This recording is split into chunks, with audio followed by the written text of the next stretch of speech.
Swadikam from Thailand. Well, it's another beautiful day here in Hua Hin, even if it is the rainy season.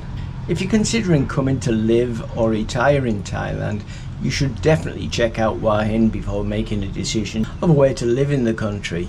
For me, Hua Hin is one of the best climates in the country. Not only that, their wet season, which runs from May to October, is one of the driest in the country and rarely gets enough rain to cause major flooding, unlike most other areas of Thailand. With what happened to Henry Nawak at the hands of the Southampton police last December, that's recently come to light, and with the ongoing protests around the country, and more recently in Northern Ireland, where an undocumented immigrant tried to chop the head off a British citizen. Many British people who have the means and the opportunity to leave their country might be considering a life abroad, in countries that are much safer in these dangerous and uncertain times we're living in. Having lived and worked in 10 countries in my lifetime, and having travelled the world on ships working as a chef, I've seen many countries I'd consider great places to live. But I've also seen countries that are far worse than the UK is today. Countries I'd never go back to again, let alone live there. The UK hasn't always been like it is now. When I grew up in Middlesbrough in the 1950s and 1960s, it was a great country to live.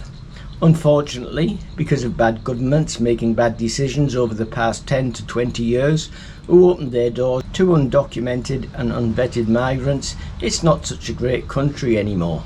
But hopefully one day it'll rise from the ashes and gain some sort of normality again, once a government gets in that's willing to back the British people in getting their country back. Anyway, to get back to the subject of this video, a question that I'm often asked on my channel is, why is it so cheap to live in Thailand? Thailand is very cheap to live, but it's not just Thailand. Many other countries that attract expats to live in their countries are also cheap to live in, which offers a combination of factors to make them appealing to foreign residents. These countries often have a lower overall cost of living compared to Western nations, which can be attributed to the various economic, social and geographic factors.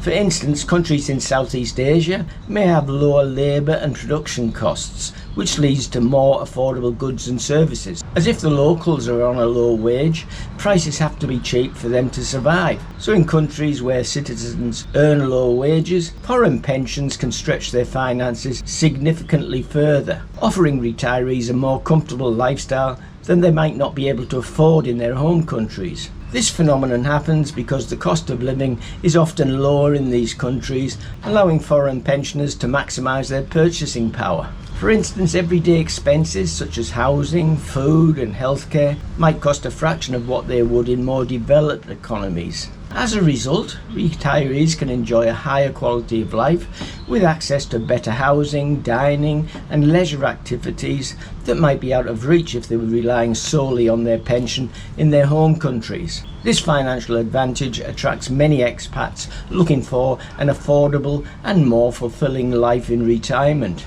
The European retirement destinations are more expensive to live in because they are Western countries and part of the European Union, so they have higher minimum wages, whereas the Central American countries offer a much lower minimum wage than their European counterparts.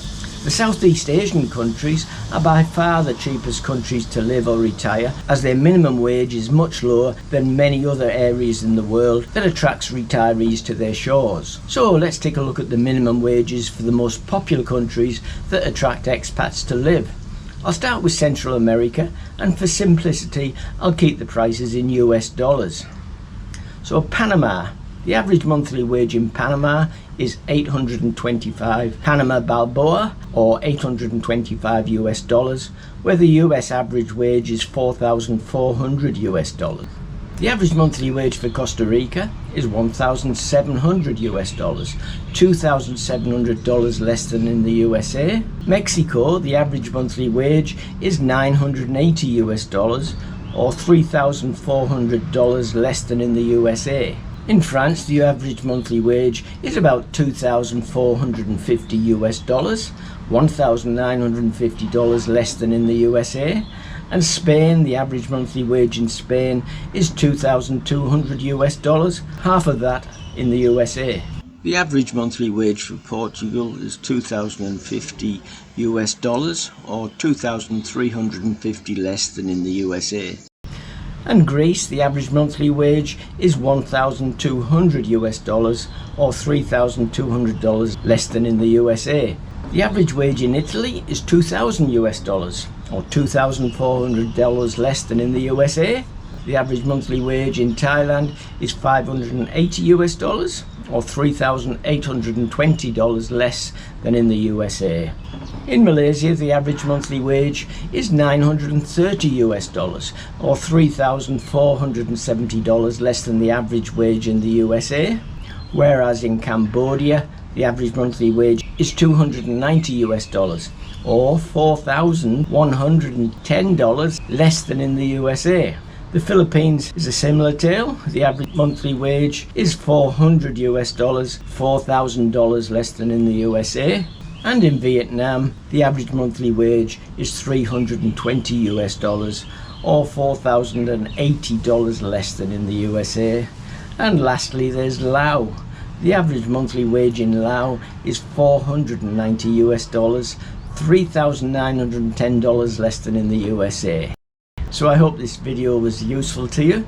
If you're considering moving to a new country to live or retire, go to my website to see all of my books on living or retirement abroad, including the 10 best countries to retire on your pension, the updated Retire in Thailand Handbook 2026, and the Expat Handbook, a comprehensive guide to living the dream life in Southeast Asia, and many more books on living abroad.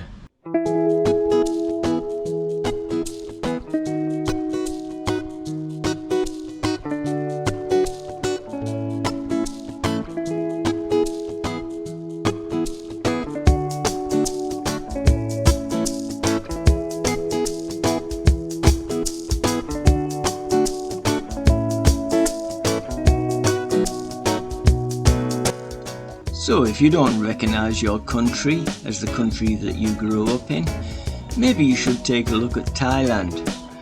Go to my website and take a look at the Retire in Thailand Handbook 2026 or one of my other books on retiring overseas. Thanks very much for watching. Take care and I'll see you in the next video. Cheers for now.